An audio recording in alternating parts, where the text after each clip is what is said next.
Budi sudah puluhan tahun berjualan di pasar desa kecil itu. Sejak muda dia sudah terbiasa bangun dini hari, ngangkut sayuran dari kebun, terus berangkat jalan kaki menuju pasar sambil bawa pikulan. Kadang kalau lagi ada rejeki lebih, dia sewa beca biar nggak terlalu capek.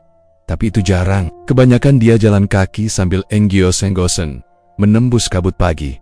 Sayangnya, nasib Budi memang kurang bersahabat. Dagangannya hampir selalu sepi. Kalau ada yang beli pun, pasti ditawar habis-habisan sampai rasanya cuma dapat untung receh. Pernah juga dia pulang sambil nangis dayem-dayem karena sayuran yang gak laku sudah layu dan akhirnya dibuang, Mas. Sebab rezeki itu orang mengsaka pasar.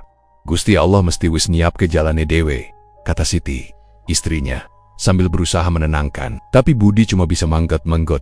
Meski dalam hati sebenarnya dia makin resah. Hidup terasa makin sulit. Anak-anak butuh biaya sekolah, dapur tetap harus ngebul, dan tagihan utang warung sebelah juga menumpuk. Kadang Budi iri melihat pedagang lain yang dagangannya laris. Apalagi ada beberapa yang usahanya baru, tapi langsung ramai pembeli. Suatu pagi, seperti biasa, Budi buka lapak kecilnya di pojokan pasar. Tempatnya kurang strategis, dekat got, dan bau pesing selalu tercium dari sana. Dia taruh ikatan sayuran hijau yang baru dipetik malam tadi, juga beberapa buah ketimun dan cabai.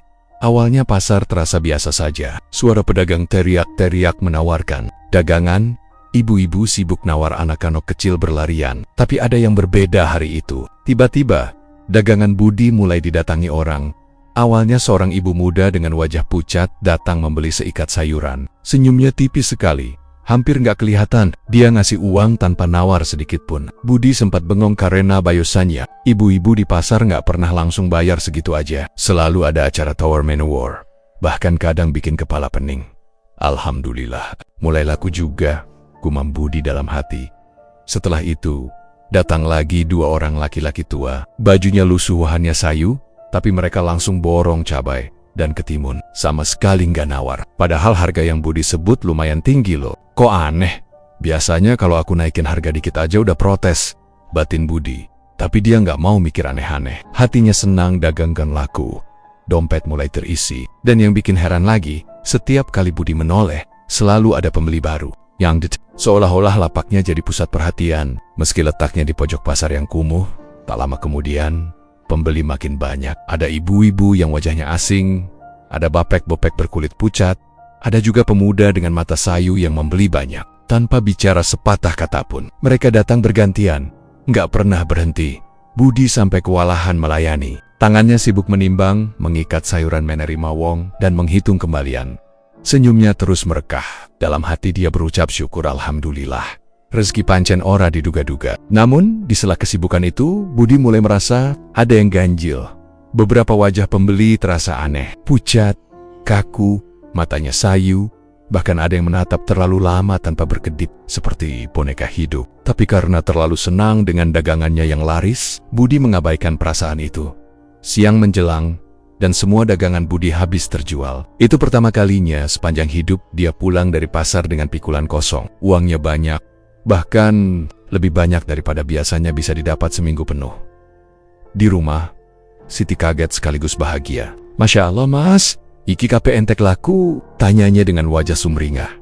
Iya ti, orang ngerti kok, iso cepet ngono, rasane aku mau ngimpi, jawab Budi sambil menyodorkan uang. Siti tersenyum lega. Malam itu mereka makan lebih enak daripada biasanya. Ada ayam goreng, nasi hangat, sambal, dan sayur bening. Budi merasa hidupnya mulai berubah. Tapi, kebahagiaan itu ternyata cuma sebentar. Malamnya, saat semua sudah tidur, Budi terbangun karena mendengar suara gaduh. Awalnya dia pikir itu cuma suara jangkrik atau anjing menggonggong. Tapi lama-lama, terdengar jelas seperti keramaian. Ada suara pedagang berteriak menawarkan dagangan. Ada suara orang menawar, tertawa, bahkan anak-anak berlarian. Suaranya semakin jelas, seolah-olah pasar sedang berlangsung tepat di belakang rumahnya. Budi terdiam, keringat dingin mulai keluar dari tubuhnya. Ora mungkin, pasar kan jauh sakilo lui saka kene, pikirnya. Dia bangun pelan, melangkah ke dapur, lalu menempelkan telinga ke dinding belakang rumah. Suaranya makin jelas, teriakan pedagang bercampur suara tawa aneh yang menggema. Sayur, sayur seger, cabai murah, ayo beli, Jantung Budi berdegup kencang. Suaranya sama persis dengan suasana pasar di siang hari. Tapi ini malam, siapa yang bisa berjualan jam segini? Budi memberanikan diri mengintip lewat jendela belakang. Tapi yang terlihat hanya kebun kosong dengan pohon bambu yang bergoyang pelan diterpa angin. Gelap, sunyi, tak ada siapapun. Namun, suara keramaian tetap terdengar. Seolah pasar itu nyata, tapi tak terlihat. Budi menutup jendela buru-buru, tubuhnya gemetar. Dia kembali ke kamar, mencoba tidur lagi. Tapi suara itu terus terdengar. Suara-suara yang makin lama makin menyeramkan. Ada suara teriakan panjang, ada tangisan, dan kadang-kadang terdengar bisikan samar memanggil namanya, Bu Udi. Budi, ayo malu dagang kene. Budi menutup telinganya dengan bantal, berusaha mengabaikan. Tapi malam itu dia tidak bisa tidur sama sekali. Matanya melotot, jantung berdegup, pikirannya kacau. Pagi harinya, wajah Budi pucat. Siti heran, Mas. Kok koyo wong loro? Ora turu yo semalam. Budi hanya menggeleng. Ora popoti, mungkin aku kecapean wei. Hari itu, dia kembali ke pasar. Anehnya, dagangannya lagi-lagi langsung laris. Warga yang biasanya cuek, kini berebut beli. Bahkan ada beberapa orang asing yang muncul entah dari mana. Wajahnya pucat, mata kosong, tapi beli banyak tanpa menawar. Setiap kali uang masuk ke tangannya, Budi tersenyum. Tapi setiap kali ingat suara pasar semalam, hatinya terasa bergetar. Ada rasa takut, ada rasa curiga. Tapi semuanya tertutup oleh keserakahan yang mulai tumbuh dalam dirinya. Kalau tiap hari kayak gini, hidupku pasti berubah. Anak-anak bisa sekolah tinggi, hutang lunas, Siti nggak usah repot lagi mikir masakan sederhana. Aku bisa jadi pedagang sukses, pikirnya sambil menghitung uang di balik lapak. Namun, di sudut hatinya, masih ada suara kecil yang berbisik. Rezeki sing gampang tekukui. Malam berikutnya, lagi-lagi suara pasar terdengar di belakang rumah. Kali ini lebih jelas, lebih ramai, dan lebih panjang. Bahkan sampai ayam berkokok tanda subuh. Suara itu baru hilang. Budi tidak tidur sama sekali. Tubuhnya lelah, tapi pikirannya terus dipenuhi tanda tanya. Malam itu, suara gaduh dari belakang rumah semakin jelas. Kalau malam-malam sebelumnya masih terdengar samar, kali ini betul-betul keras, seperti ada pasar besar yang sedang berlangsung. Suara pedagang menawarkan dagangan bersohat sahuten, suara orang menawar dengan lantang, ada tawa, ada tangisan anak kecil, semua bercampur jadi satu. Budi awalnya hanya menutup telinga dengan bantal, berusaha mengabaikan, tapi rasa penasarannya semakin besar. Jantungnya berdegup kencang, pikirannya kalut. Sampai akhirnya dia tidak tahan lagi. Dengan tubuh gemetar, dia bangkit dari tempat tidur. Siti masih terlelap, wajahnya damai, tidak terganggu sama sekali oleh suara gaduh itu.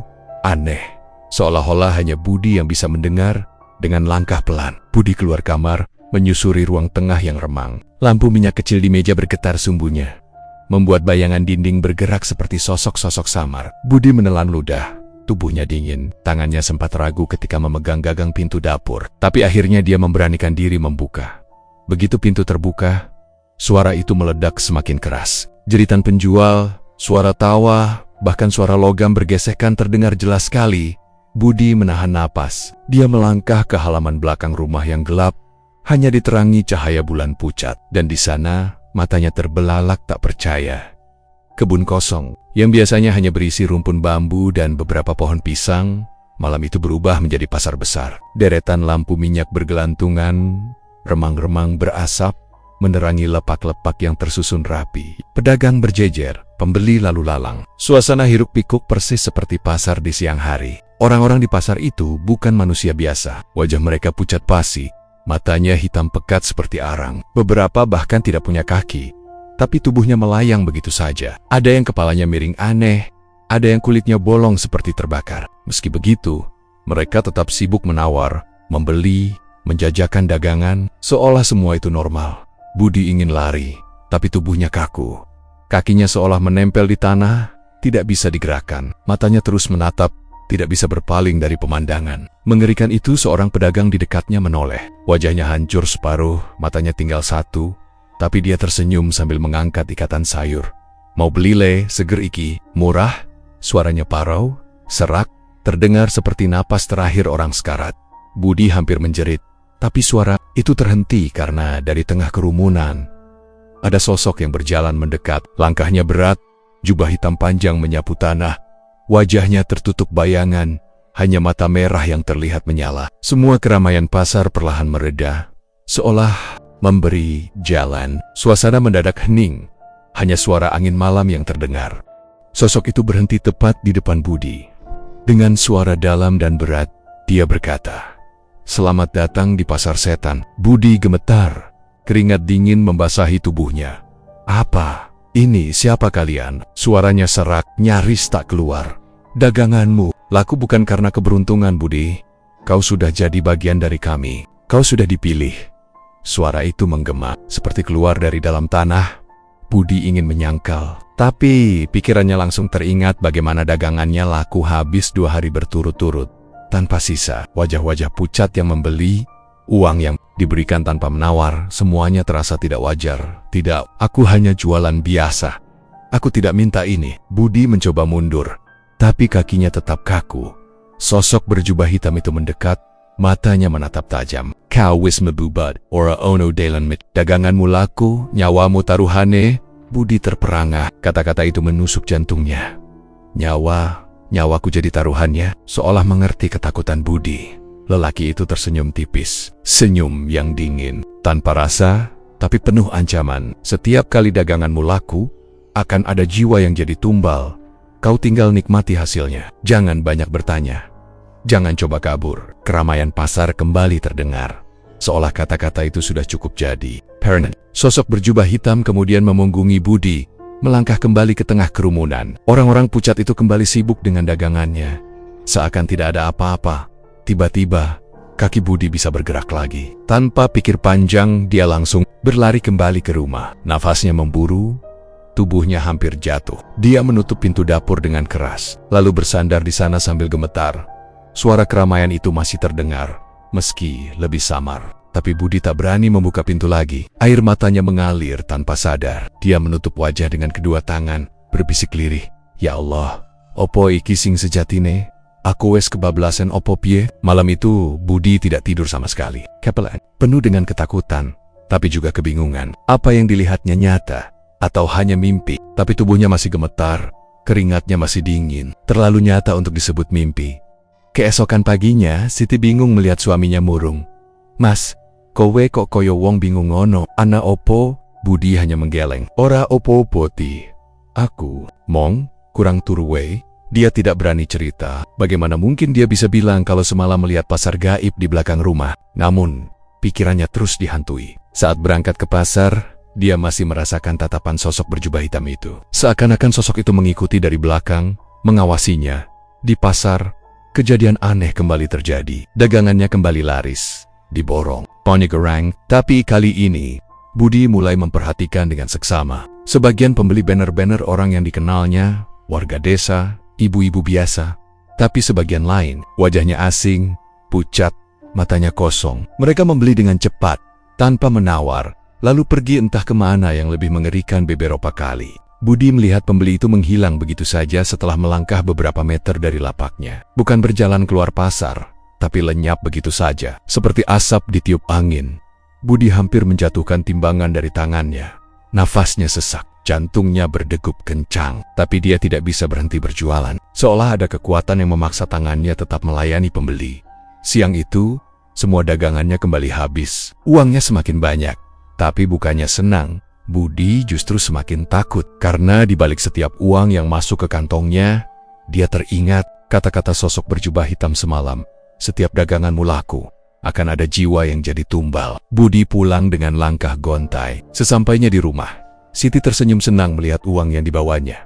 "Masya Allah mas, saiki resek, kita pancen lancar. Iki berkah Gusti Allah." Budi hanya bisa mengangguk, tapi senyumnya dipaksakan. Hatinya justru semakin resah, karena di sore hari, kabar duka datang. Salah satu tetangga Pak Jono mendadak meninggal, padahal pagi tadi masih segar bugar. Bahkan sempat ngobrol dengan Budi di jalan menuju pasar. Budi terdiam, darahnya serasa berhenti mengalir. Kata-kata sosok berjubah hitam menggema lagi di kepalanya. Nyawa jadi tumbal. Malamnya, suara pasar kembali terdengar di belakang rumah. Lebih ramai, lebih jelas, bahkan seperti lebih dekat. Budi berusaha menutup telinga, tapi bisikan-bisikan itu menembus masuk. "Budi, ayo mulih, dagang kene." Dia menutup wajah dengan bantal. Tubuhnya gemetar hebat, air matanya jatuh tanpa henti. Dalam hati dia berdoa, "Ya Allah, tolong aku. Aja nganti nyawaku dijupuk." Tapi jauh di lubuk hatinya, Budi tahu pintu itu sudah terbuka. Dan dia sudah melangkah masuk ke dunia yang tidak seharusnya. Dan sekali masuk, tidak ada jalan keluar lagi. Besok paginya Budi berangkat ke pasar dengan hati yang campur aduk. Malam sebelumnya ia tidak tidur, hanya duduk di pojok kamar menatap kosong ke arah dinding. Suara gaduh dari kebun belakang masih terus ternjang-jang di telinganya. Seolah tak mau hilang meski ayam jantan sudah berkokok dan langit timur mulai memerah tanda fajar. Siti sempat menegurnya waktu dia hendak berangkat. "Mas, wujamu banget. Ojo maksa nenek pancen awakmu ora kuat. Istirahat we. Dagangan Aiso diundur besok." Tapi Budi hanya menggeleng. Ada sesuatu di dalam dirinya yang memaksa ia tetap ke pasar. Seakan-akan kalau ia tidak berangkat, ada sesuatu yang lebih buruk akan menimpa. Sesampainya di pasar, ia kembali membuka lapak kecilnya di pojok. Tangannya gemetar saat menata sayuran. Hatinya cemas, tapi juga ada sedikit rasa penasaran. Apakah hari ini dagangannya tetap akan lari seperti kemarin? Tak perlu waktu lama untuk mendapat jawaban. Satu persatu pembeli datang. Awalnya ibu-ibu yang ia kenal, lalu bapek-bopek desa yang memang sering belanja.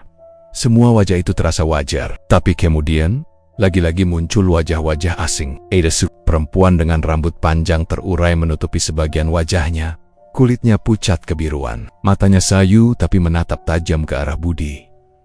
Ia membeli 2 ikat sayuran tanpa berkata apa-apa. Hanya menyodorkan uang yang terasa dingin sekali saat disentuh. Budi merinding, tapi tetap menerima. Pembeli lain datang silih berganti. Ada yang berwajah sangat pucat. Ada yang langkah kakinya tak menimbulkan suara. Bahkan ada seorang lelaki tua bongkok yang seolah menghilang begitu saja setelah membayar. Uangnya masuk ke genggaman Budi dengan deras. Dalam waktu singkat, lapaknya sudah hampir kosong. Budi sempat tertegun. Astagfirullah, iki kabeh ko iso ngene, batinnya. Di tengah kegembiraan palsu itu, Siti yang datang menjenguk suaminya ikut merasa heran. "Mas, aku ndelok saiki. Kok akeh banget sing tuku daganganmu? Padahal bien sepi saiki sampai pada rebutan. Kok iso mendadak ngine?" Budi terdiam, matanya tak berani menatap istrinya. Ia tahu, kalau dia jujur, Siti pasti akan ketakutan. Tapi diam pun rasanya menyiksa. Ya mungkin lagi musim rame. Wong-wong saiki seneng tuku sayur seger, jawabnya pelan, mencoba menutup-nutupi. Siti mengangguk, tapi wajahnya menunjukkan raut tak percaya. Dalam hatinya ia menyimpan rasa curiga. Apalagi sejak beberapa malam terakhir ia juga mendengar suara-suara aneh dari belakang rumah. Awalnya ia pikir itu hanya imajinasinya, tapi makin lama makin jelas. "Mas, kok aku saiki saben bengi krungu wong rame ram neng mumburi oma. Opo ana pasar anyar nanggana?" Atau Siti terdiam, lalu menatap Budi tajam. "Jangan-jangan kamu ada main sama hal-hal aneh ya?" Pertanyaan itu menusuk hati Budi. Ia menunduk, tangannya menggenggam uang erat-erat, bibirnya kering. Tak sanggup menjawab. Diamnya Budi justru membuat Siti makin yakin ada yang tak beres. "Masaku iki bojomu, yen pensen, ana opo-opo, kau kudu ojo didelik-delik. Nah, aku iso ngrasake mas. Iki dudu rezeki sing biasa." Budi masih bungkam. Dalam kepalanya terbayang tatapan mata merah sosok berjubah hitam yang ditemuinya malam itu. Tatapan yang seakan berkata, "Kamu gak bisa mundur." Malam harinya, seperti yang ia takutkan, suara gaduh itu datang lagi. Tapi kali ini lebih keras, lebih jelas, bahkan terasa sangat dekat. Budi menutup wajah dengan selimut, tapi telinganya tetap menangkap suara-suara pasar. Sayur murah, ayo tuku Budi." "Ayo, malu kene." Budi menggigil di atas ranjang. Siti di sampingnya juga mulai gelisah. "Mas, kau krungu ora?" tanyanya dengan suara pelan. Budi hanya bisa mengangguk pelan, tubuhnya tak berani bergerak. Tiba-tiba, suara langkah berat terdengar di luar. Tanah seperti bergetar pelan, dan udara di kamar menjadi dingin menusuk. Budi menelan ludah. Ia tahu, sosok itu datang lagi. Dengan keberanian yang dipaksakan, ia bangkit dan melangkah ke dapur. Pintu belakang rumah terbuka pelan, tanpa disentuh. Dari balik pintu Kohaya rimeng-rimang terlihat, sama seperti malam sebelumnya. Dan benar saja, pasar itu kembali muncul. Hiruk-pikuk pedagang dan pembeli gaib memenuhi kebun belakang rumahnya. Lampu minyak berasap, wajah-wajah pucat bergerak sibuk. Suara-suara menyeramkan bercampur jadi satu. Di tengah keramaian itu, sosok berjubah hitam berdiri tegak, seolah menunggu. Tatapan matanya tajam menembus gelap. Budi merasa tubuhnya ditarik untuk mendekat, meski kakinya gemetar hebat. Lelaki itu berbicara lagi dengan suara berat yang menggema. "Daganganmu laku, Budi. Karena kami yang melakukannya, kau sudah jadi bagian dari kami." Budi memberanikan diri bersuara, meski lirih. "Kenapa? Kenapa aku? Aku tidak minta semua ini." Sosok itu tersenyum tipis, senyum dingin tanpa rasa. "Kowe wis dipilih. Ora kabe wong aiso. Rezeki sing gampang teko ora tau gratis. Setiap daganganmu laku, ada nyawa yang jadi tumbal. Kau tinggal nikmati hasilnya." Kata-kata itu membuat darah Budi serasa berhenti mengalir. Ia menatap wajah-wajah pucat di sekelilingnya. Mendadak ia teringat kabar kematian Pak Jono kemarin, yang tiba-tiba meninggal tanpa sebab. Hatinya bergetar. "Jangan-jangan, aku ora gelem. Aku mung pengen daganganku laris. Pengen anak-anakku sekolah. Pengen bojoku seneng. Aku ora pengen nyawa sopo wae melayang gara-gara aku," kata Budi dengan suara bergetar. Sosok itu tertawa kecil. Suara tawanya serak seperti gesekan. "Bessie, kau wis kekean nyuwan bud. Rezeki lan nyawa, kui siji paket. Ora iso milih siji. Yen wis milih bu, ora anadalan mage." Budi menandak. Air matanya menetes. Ia merasa terjebak dalam perangkap yang tak terlihat. Pasar itu terus berlangsung. Hiruk-pikuk semakin keras. Tapi di telinga Budi hanya tersisa gema kata kota mengerikan itu. "Setiap daganganmu laku, ada nyawa yang jadi tumbal." Saat ia menoleh, beberapa wajah pembeli menatapnya dengan senyum aneh. Mata mereka kosong, bibirnya bergerak pelan seolah berkata, "Nyawamu, gantine nyawaku." Budi terhuyung mundur, nyaris jatuh. Ia berlari kembali ke rumah, menutup pintu dapur dengan keras, dan terduduk lemas di lantai. Siti yang menunggu di ruang tengah segera menghampiri. "Mas, kau kino opo? Wajahmu pucat kaya wong mati." Budi tak sanggup bicara, hanya air mata yang mengalir. Siti mengguncang bahunya, tapi ia hanya bisa berbisik lirih, "Ti, aku keseret sesuatu sing ora aiso aku tolak." Malam itu, Siti memeluk suaminya erat-erat, tanpa mengerti apa yang sebenarnya sedang terjadi. Tapi di luar sana, pasar itu tetap berlangsung, dengan suara-suara yang tak henti-hentinya memanggil. Awalnya Budi mencoba menenangkan diri. Ia berpikir, mungkin semua yang dialaminya hanya kebetulan. Mungkin suara-suara pasar itu cuma halusinasi karena kecapekan. Mungkin wajah-wajah aneh, pembelinya hanya imajinasi. Karena terlalu banyak pikiran, ia terus mencoba menolak kenyataan. Meski hatinya sudah tahu bahwa semua itu nyata. Namun, keyakinannya runtuh ketika pagi itu kabar buruk datang. Salah seorang tetangga, Pak Jono, mendadak meninggal. Orang-orang di desa gempar, karena sehari sebelumnya ia masih terlihat segar. Bahkan sempat bercanda dengan warga lain. Tidak ada tanda-tanda sakit, tidak ada firasat, tapi malamnya ia ditemukan sudah tak bernyawa di ranjang. Budi yang mendengar kabar itu hanya bisa duduk terpaku. Tangannya yang menggenggam uang hasil dagang bergetar. Kata-kata lelaki berjubah hitam langsung terngiang kembali. "Setiap daganganmu laku, ada nyawa yang jadi tumbal." Dadanya sesak, keringat dingin mengalir di pelipisnya. Ia ingin menyangkal, ingin bilang semua itu hanya kebetulan. Tapi logika dan hati kecilnya saling bertabrakan. Terlalu sulit untuk dibilang kebetulan. Apalagi kematian itu datang tepat setelah dagangannya laris manis. Hari berikutnya, ia kembali ke pasar. Lagi-lagi dagangannya habis. Uang masuk ke kantongnya dengan deras. Dan sore itu, kabar duka kembali terdengar. Kali ini seorang ibu muda, Bu Minah, yang meninggal mendadak. Sama sebelumnya, tanpa sakit, tanpa firasat, langsung pergi begitu saja. Budi merasa darahnya berhenti mengalir. Malamnya ia duduk termenung di teras rumah. Siti datang membawa segelas teh hangat. Ia menaruh gelas itu di hadapan suaminya, lalu menatap dengan mata penuh tanda tanya. "Mas, aku ngerti saiki. Saben daganganmu laris, mesti ana wong sing mati. Iki dudu rezeki, Mas. Iki musibah. Hentikan, sadurunge kowe kebablasan." "Luih adoh." Suara Siti bergetar. Ia bukan sekadar curiga lagi, tapi benar-benar takut. Matanya basah menahan tangis.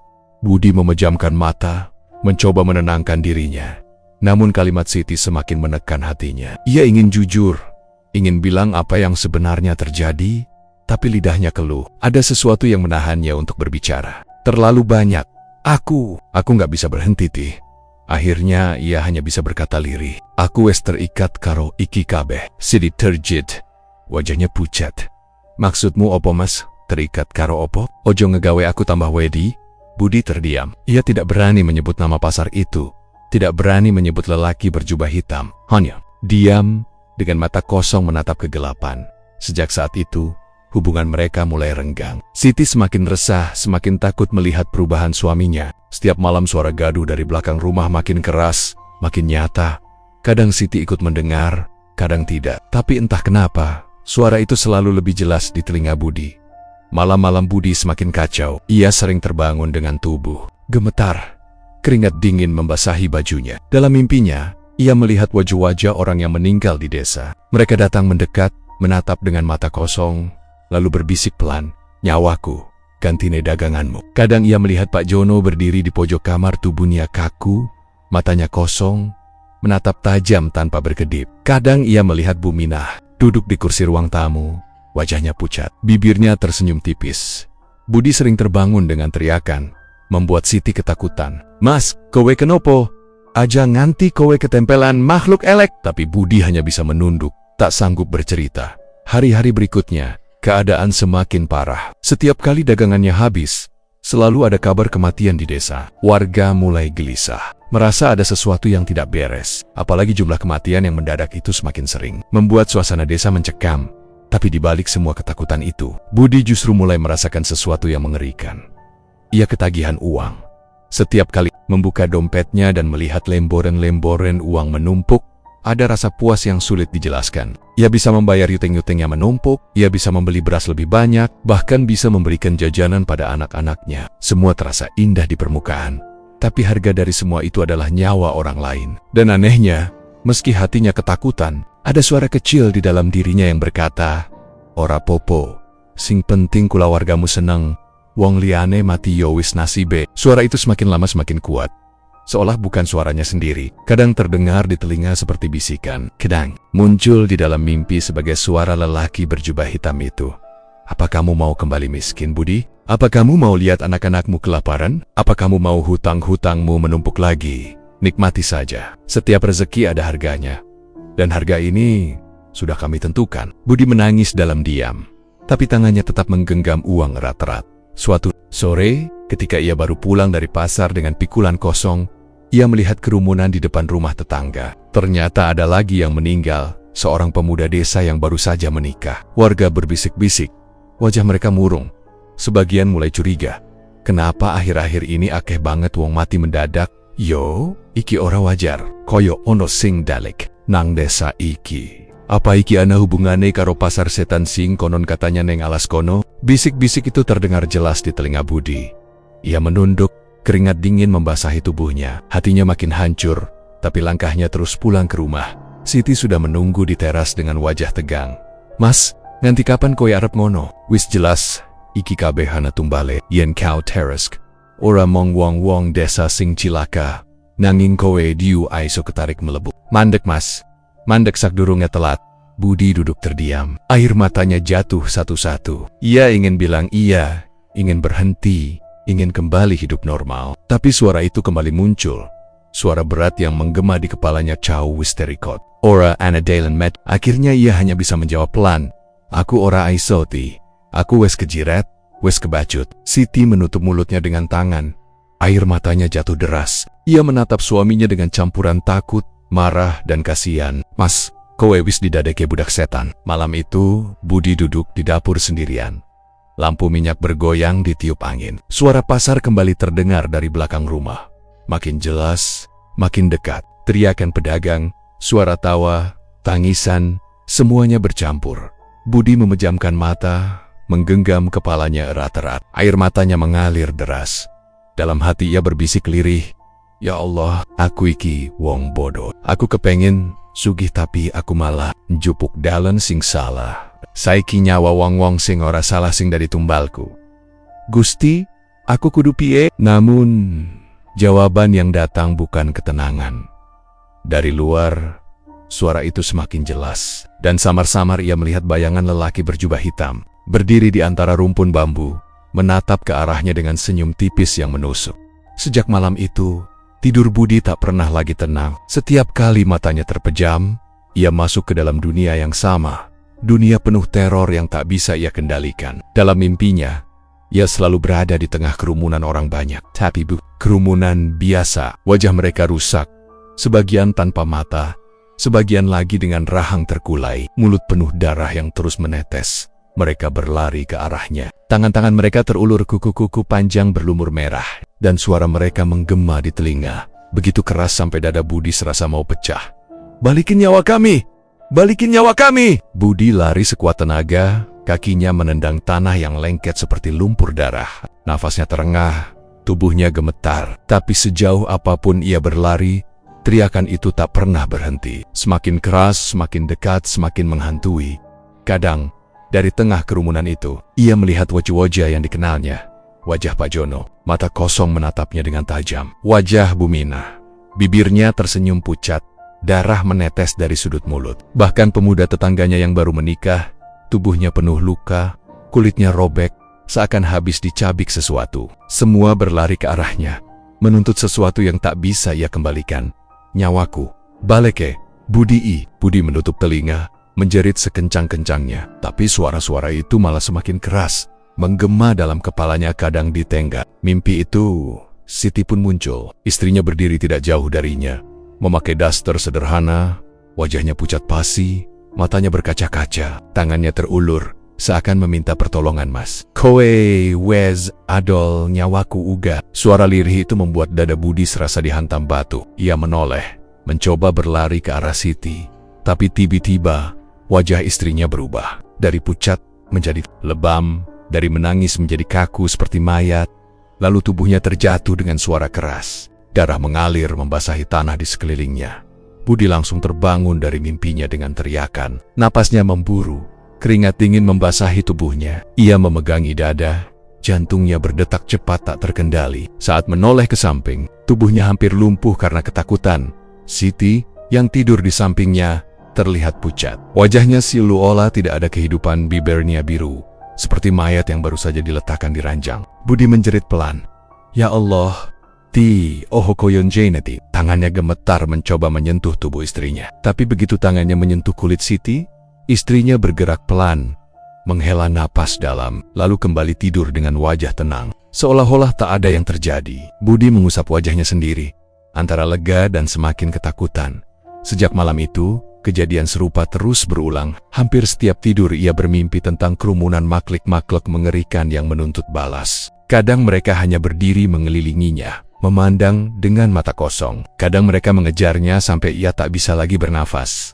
Budi mulai takut tidur. Ia sering terjaga sampai pagi, duduk di ruang tamu sambil menyalakan lampu minyak metani. Merah karena kurang tidur, tubuhnya lemas, tapi rasa takut membuatnya tak bisa memejamkan mata. Siti menyadari perubahan itu. Suaminya tampak semakin kurus, wajahnya pucat, matanya cekung. Suatu pagi, ketika Budi duduk di teras dengan tatapan kosong, Siti mendekat dan bertanya pelan, "Mas, kowe kui kenopo? Saben bengi nggak aiso turu, saben esuk wajahmu koyo wong ora duwe nyawa." "Aku wedi, Mas." Budi menoleh, matanya basah, tapi lidahnya keluh. Ia ingin bilang semuanya, ingin jujur pada Siti, tapi ada rasa takut luar biasa yang menahan. Seakan kalau ia bercerita, sesuatu yang lebih buruk akan datang menimpa aku. "Aku mang kesel ti," jawabnya singkat. Siti memegang tangannya erat. "Mas, ojo ngapusi aku bojo, aku ngerti kabeh babaganmu. Aku aiso ngerasa, ana sing ora. Biars nang kau." Budi menandok, hanya bisa terdiam. Hari-hari berikutnya, mimpi buruk itu semakin menjadi. Wajah-wajah orang mati semakin jelas. Bahkan kadang ia bisa mencium bau busuk dari tubuh mereka. Bau darah, bau tanah basah, bau anyir yang menusuk hidung. Dan yang paling membuatnya ketakutan, mereka kini bukan hanya muncul dalam mimpi. Suatu malam, ketika ia terbangun karena suara gaduh dari luar, ia melihat sesuatu di sudut kamar. Sosok Pak Jono berdiri kaku, wajahnya hitam lebam, matanya kosong menatapnya. Budi menjerit, menyalakan lampu, tapi sosok itu sudah menghilang. Besoknya, ia melihat bayangan Buminah di dapur, tubuhnya pucat, kepalanya miring, rambutnya basah seperti habis direndam. Budi menjatuhkan piring yang sedang ia pegang, membuat Siti terkejut. "Mas, kowe kenopo? Kok kayak weru setan we?" tanya Siti dengan wajah cemas. Budi hanya menggeleng cepat, tangannya gemetar. Ora opo-opeti." Tapi jelas sekali, ia mulai dihantui bukan hanya di mimpi, tapi juga di dunia nyata. Malam-malamnya semakin berat. Ketika ia mencoba tidur, suara pasar itu semakin keras, seolah ada di samping telinganya. Suara teriakan pedagang, suara tawa, suara tangis, semua bercampur. Kadang ia bahkan bisa merasakan angin dingin masuk dari jendela, membawa bau kemenyan yang menusuk. Dan puncaknya terjadi suatu malam. Budi sedang berusaha tidur ketika suara itu kembali muncul. Ia mencoba menutup telinga dengan bantal, tapi tiba-tiba ranjangnya bergetar. Siti masih terlelap, tapi Budi merasakan tubuhnya ditarik. Ia membuka mata, dan betapa ngerinya puluhan tangan pucat keluar dari bawah ranjang, mencengkeram kakinya, menariknya ke bawah. Budi menjerit sekeras-kerasnya, berusaha melepaskan diri, tapi cengkeraman itu semakin kuat. Dari bawah ranjang, wajah-wajah rusak itu muncul, menatapnya dengan mulut penuh darah. "Balikin nyawa kami! Balikin nyawa kami!" Budi menendang, meronta, tapi tubuhnya terasa lumpuh. Ia terus berteriak, sampai akhirnya tubuhnya terlepas. Ia terbangun dengan napas tersengal, tubuhnya basah oleh keringat. Ia duduk di ranjang, menatap sekeliling. Ranjang itu utuh, tidak ada tangan, tidak ada wajah, tapi rasa sakit di kakinya nyata. Ada bekas lebam seperti dicengkeram keras. Ia menangis dalam diam, menutup wajahnya dengan kedua tangan. "Aku wis kebablasan. Aku wis ora aiso metu maneh." Sejak saat itu, Budi benar-benar berubah. Ia semakin pendiam, semakin tertutup. Bahkan jarang bicara dengan Siti. Istrinya hanya bisa mengawasi dengan hati penuh ketakutan, melihat suaminya perlahan-lahan hancur dimakan sesuatu yang tak terlihat. Siti pernah berkata dengan suara bergetar, "Mas aku aiso ngrasa yen oma iki wis ora suci maneh. Koyo ono pasar gaib sing saben wengi manggon nang kene. Aku wedi, Mas. Aku wedi koe kelangan nyawa, utawa malah aku sing dijupuk." Kata-kata itu menusuk hati Budi. Ia menoleh pada istrinya, tapi wajah Siti tiba-tiba terlihat seperti dalam mimpinya pucat, bibir biru, seperti mayat. Ia terkejut, mengucek matanya, dan wajah itu kembali normal. Tapi perasaan takutnya semakin menjadi-jadi, malam demi malam. Mimpi buruk itu semakin nyata, semakin sulit dibedakan dengan kenyataan. Budi tak tahu lagi apakah ia sedang tidur atau bangun, karena suara-suara dan sosak-sosak itu selalu datang. Kapanpun, dimanapun, ia merasa dirinya perlahan kehilangan kewarasan. Dan di lubuk hatinya yang paling dalam, ia sadar semua ini adalah harga dari rezeki yang ia terima. Harga yang terlalu mahal, harga yang sedang menjerat nyawanya sendiri. Malam itu, suasana desa sunyi tak seperti biasanya. Angin berembus pelan, tapi membawa hawa dingin yang menusuk tulang. Budi duduk di ruang tamu. Tubuhnya gemetar, mata merah karena terlalu lama tak tidur. Sejak beberapa hari terakhir, suara pasar gaib di belakang rumahnya makin keras. Jika dulu hanya terdengar samar, kini sudah jelas. Teriakan pedagang, suara orang Tower Manowar, hingga bunyi tawa yang menggema menyeramkan. Siti sudah tertidur di kamar, tapi Budi tak bisa memejamkan mata. Kepalanya dipenuhi suara-suara itu. Semakin lama ia mencoba menahan, semakin keras suara tersebut. Sampai akhirnya ia mendengar sesuatu yang membuat darahnya membeku. Ada suara seseorang memanggil namanya, "Budi, Budi Ijiji." Suara berat itu terdengar dari arah kebun belakang. Budi langsung tahu siapa pemiliknya. Sosok berjubah hitam itu, hatinya berontak, ingin tetap diam di rumah, tapi tubuhnya seperti ditarik paksa. Langkah kakinya berat, tapi terus melangkah keluar rumah, menuju ke kebun kosong di belakang Begicu. Ea tiba, pemandangan itu membuatnya hampir pingsan. Kebun kosong yang biasanya hanya gelap dan sunyi, malam itu dipenuhi cahaya lampu remang. Tenda-tenda lapak berjejer, orang-orang ramai lalu lalang. Persis seperti pasar sungguhan. Hanya saja wajah para pedagang dan pembelinya bukan wajah manusia. Ada yang pucat tanpa darah, ada yang matanya hitam legam, ada yang bahkan hanya separuh tubuh. Bau busuk bercampur kemenyan memenuhi udara. Telinga Budi berdengung karena riuh suara yang terus menggema. Ia ingin berbalik, ingin lari kembali ke rumah, tapi kakinya terpaku. Dari tengah pasar, sosok berjubah hitam berjalan mendekat. Tubuhnya tinggi, wajahnya tak jelas terlihat karena tertutup bayangan, tapi mata merahnya menyala menembus kegelapan. "Kamu sudah menikmati hasilnya, Budi." Suara berat itu terdengar jelas, membuat bulu kuduk Budi berdiri. "Sekarang giliranmu bayar." Budi terhuyung mundur, suaranya pika, ketakutan. Aku ora gelem. Aku cuma pengen daganganku laku. Aku ora ngerti yen tumbasana iki kabeh." Sosok berjubah hitam mendekat lebih dekat. Senyumnya samar, tapi mengerikan. "Tidak ada yang gratis di dunia ini, apalagi di pasar ini. Kau sudah merasakan manisnya rezeki. Sekarang waktunya kau bayar dengan yang paling berharga." Nyawamu, Budi, menjerit, air matanya jatuh deras. Ojo, aku durung siap. Aku isin duwe bojo, isin duwe anak-anak. Ojo njupuk aku saiki. Tapi jeritannya sia-sia. Dari arah kanan dan kiri, kerumunan pembeli dan pedagang mulai mendekat. Wajah-wajah pucat itu menatapnya dengan tawa mengerikan. Mulut mereka terbuka lebar, sebagian penuh darah, sebagian lagi memperlihatkan gigi tajam. Tangan-tangan dingin meraih tubuh Budi, mencengkeram lengannya, kakinya, bahkan lehernya. Budi meronta sekuat tenaga, berteriak sekeras-kerasnya. Lepaskan aku, lepaskan aku! Tapi cengkeraman itu semakin kuat. Tubuhnya ditarik masuk ke tengah. Wajah-wajah mengerikan itu mendekat, tertawa keras. Suaranya menggema di seluruh kebun. Di antara teriakan dan tawa itu, Budi mendengar bisikan yang membuatnya semakin hancur. Suara orang-orang yang sudah mati, suara Pak Jono, Bu Minah, dan pemuda. Tetangganya, balikin nyawa kami. Saiki giliranmu gantine. Budi menjerit, matanya melotot penuh ketakutan. Ia mencoba memanggil nama istrinya. Tii, tolong aku. Tapi suaranya tenggelam oleh hiruk-pikuk pasar setan. Sosok berjubah hitam mengangkat tangannya. Seketika kerumunan berhenti, memberikan ruang. Ia berjalan mendekat, matanya menatap langsung ke arah Budi. Tidak ada jalan keluar. Kamu sudah memilih jalan ini sejak pertama kali daganganmu habis tanpa sisa. Semua itu bukan karena usahamu, tapi karena kami. Dan sekarang, kamu bagian dari kami. Tubuh Budi kaku, matanya berkaca-kaca. Ia ingin berdoa, tapi lidahnya keluh. Ia ingin menyebut nama Tuhan, tapi mulutnya terkunci. Tangan-tangan itu kembali menariknya, lebih keras, menyeret tubuhnya ke tengah pasar. Budi merasa tubuhnya semakin berat, seperti ada sesuatu yang menyedot tenaganya. Kakinya goyah, pandangannya kabur, suara-suara itu semakin keras, semakin menusuk telinga. Ia merasa tubuhnya mulai ditelan kegelapan, tapi matanya masih melihat kerumunan yang bersorak gembira sebelum seluruh tubuhnya lenyap. Ia sempat melihat satu sosok berdiri jauh di belakang.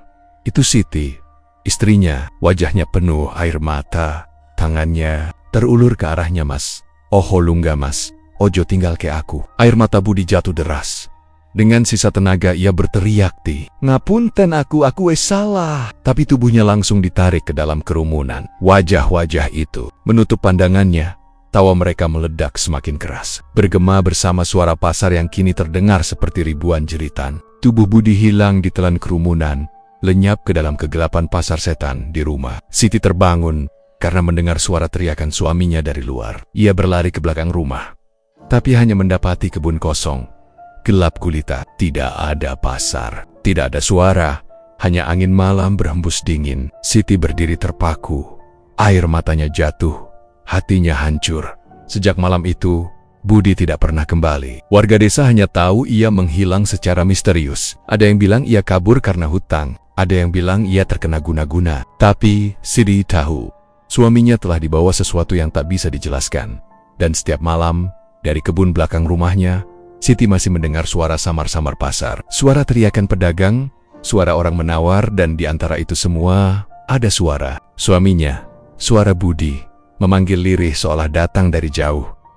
Tolong aku, Ti. Pagi itu, pasar desa sudah ramai seperti biasa. Para pedagang sibuk menggelar dagangan, ada yang menata sayur, ada yang berteriak menawarkan ikan segar, ada juga yang sibuk menyalakan kompor kecil untuk menggoreng jajanan. Hiruk-pikuk pasar sudah menjadi denyut nadi desa, tempat orang bertemu, bercanda, sekaligus mencari rezeki.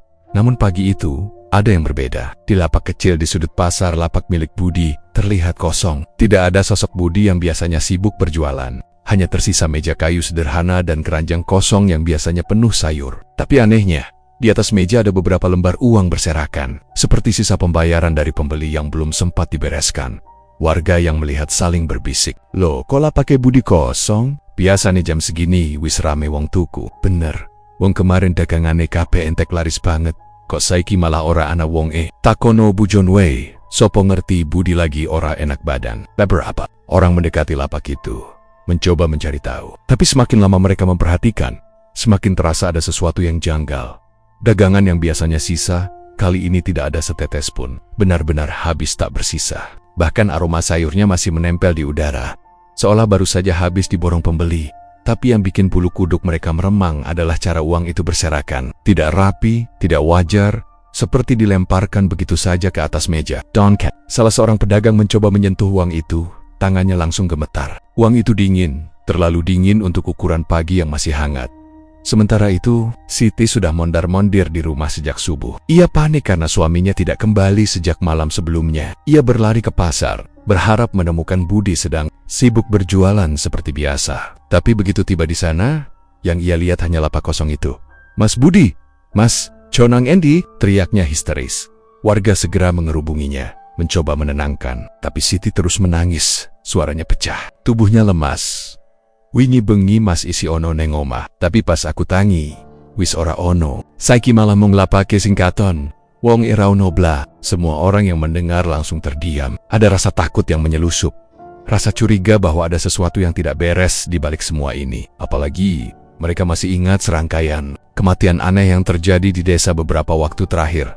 Hari demi hari berlalu, tapi Budi tidak pernah kembali. Tidak ada kabar. Tidak ada jejak. Beberapa warga berinisiatif mencari ke hutan, ke sawah, bahkan ke sungai, takut kalau Budi sekelak. Tapi hasilnya nihil. Budi benar-benar lenyap. Siti semakin terpuruk. Setiap malam ia menangis di kamar, memeluk bantal, berharap suaminya pulang. Tapi yang datang justru mimpi buruk. Hampir setiap malam, ia bermimpi melihat Budi berdiri di kebun belakang, wajahnya pucat, matanya kosong, dan mulutnya bergerak seperti sedang menawarkan dagangan sayur. "Sayur segar, murah, ayo tuku." Suara itu lirih, tapi menusuk hati. Kadang Siti terbangun dan merasa suara itu benar-benar terdengar dari luar jendela. Ia nekat membuka tirai, dan betapa terkejutnya, ia melihat bayangan samar suaminya berdiri di kebun kosong. Tapi bayangan itu tidak sendiri. Ada sosok-sosok lain di sekelilingnya. Samar, gelap, hanya terlihat mata-mata yang berkilat. Siti menjerit dan menutup tirai, tubuhnya gemetar. Ia tahu, suaminya bukan lagi manusia sepenuhnya. Beberapa hari kemudian, kabar-kabar aneh mulai beredar. Ada warga yang mengaku pulang larut malam lewat kebun belakang rumah Budi, dan melihat sesuatu yang membuat mereka hampir pingsan. "Aku weruh dewe. Sumpah, Budi nang kono, ngade karo pikulan sayur, ning sing tuku wang-wang ora. Jelas, wajahe pucet, ana sing ora duwe sikil, ana sing matane item kabeh. Aku langsung melayu, ora wani ndelok maneh." Cerita itu cepat menyebar. Ada juga yang bilang mereka melihat sosok Budi di pasar saat dini hari, berdiri sendirian di lapaknya, menawarkan dagangan dengan suara serak. Tapi ketika matahari terbit, sosok itu menghilang, hanya menyisakan lapak kosong. Desa pun gempar. Bisik-bisik soal pesugihan kembali mencuat. Warga mulai menghubungkan semua kejadian. Dagangan Budi yang tiba-tiba laris, kematian warga yang mendadak, lalu hilangnya Budi tanpa jejak. Aku yakin iki kabeh gegayutane karo pasar setan sing konon ono nang kebon kono. Budi wes kecemplung, saiki wes dadi bagiannya. Pantas we kok dagangane laris terus. Ternyata tumbasana nyawa wong sing madeni saiki dewoke isih dagang ning sing tuku dudu manungsa maneh. Cerita itu membuat warga ketakutan. Malam hari tidak ada yang berani lewat dekat kebun belakang rumah Budi. Bahkan, ada yang sampai pindah sementara ke rumah saudara karena tidak tahan mendengar suara pasar gaib yang kadang terdengar jelas dari arah sana. Siti hanya bisa pasrah. Ia semakin kurus, wajahnya pucat karena jarang makan dan tidur. Tapi di hatinya, ia masih berharap ada mukjizat. Berharap suaminya bisa kembali. Namun setiap kali suara itu terdengar, harapan itu hancur sedikit demi sedikit. Pernah suatu malam, Siti memberanikan diri keluar rumah. Membawa lampu minyak, ia berjalan ke kebun belakang. Meski jantungnya berdetak kencang, suara itu terdengar lagi. Suara ramai seperti pasar, padahal hanya kebun kosong yang ada di hadapannya. Dan benar saja, di sana ia melihat sosok samar Budi. Suaminya berdiri dengan wajah kosong, menawarkan sayuran yang entah dari mana datangnya. Tapi mata Budi hitam legam, suaranya serak, tubuhnya kurus kering seperti mayat hidup sayur. "Sayur seger, ayo tuku. Murah." Siti menangis keras, menjatuhkan lampu minyak. "Hingga pada mas, iki aku, Siti, ojo ngono mas. Balik maneh, ayo bali neng omah. Ojo tetap neng gene." Budi menoleh pelan. Untuk sesaat, matanya berubah, seolah ada kesadaran yang muncul. Bibirnya bergetar, suaranya lirih. "Ti, ngapunten aku wes salah." Air mata Siti semakin deras. Ia ingin mendekat, ingin meraih suaminya. Tapi tiba-tiba kerumunan bayangan hitam muncul di sekeliling Budi. Wajah-wajah pucat dengan mata kosong menatap ke arahnya. Mereka tertawa pelan. Suara tawa itu menembus tulang. Siti menjerit ketakutan dan lari kembali ke rumah. Sejak malam itu, ia tak pernah lagi berani mendekati kebun. Desa semakin yakin Budi telah menjadi bagian dari pesugihan pasar setan. Dan sejak saat itu, sebuah keyakinan menakutkan muncul. Siapapun yang dagangannya tiba-tiba laris mendadak di pasar desa, mungkin sudah melakukan perjanjian gelap. Mungkin mereka sudah menyerahkan nyawa orang lain sebagai tumbal. Warga hidup dalam ketakutan, selalu waspada. Setiap kali ada pedagang baru yang tiba-tiba sukses besar, mereka saling berbisik, "Hati-hati, ojo nganti kowe tuku nang kono." Sopo ngerti dewe kuis dari bagian pasar setan. Cerita tentang Budi akhirnya menjadi legenda menyeramkan yang diwariskan turun-temurun. Orang tua menceritakannya pada anak-anak sebagai peringatan agar jangan pernah serakah, jangan pernah mencari rezeki lewat jalan yang salah. Tapi bagi Siti, itu bukan sekadar cerita. Itu kenyataan pahit yang harus ia jalani. Suaminya sudah tiada, raganya entah di mana, jiwanya terjebak di pasar yang tak terlihat. Dan setiap malam, suara lirih itu masih terdengar dari kejauhan, memanggil-manggil, "Sayur, Seyo Siga, ayo." Dan di sela-sela suara itu, ada bisikan lirih penuh penyesalan. Suara yang hanya bisa didengar oleh Siti. Suara suaminya yang hilang. "Ti, ngapunten aku."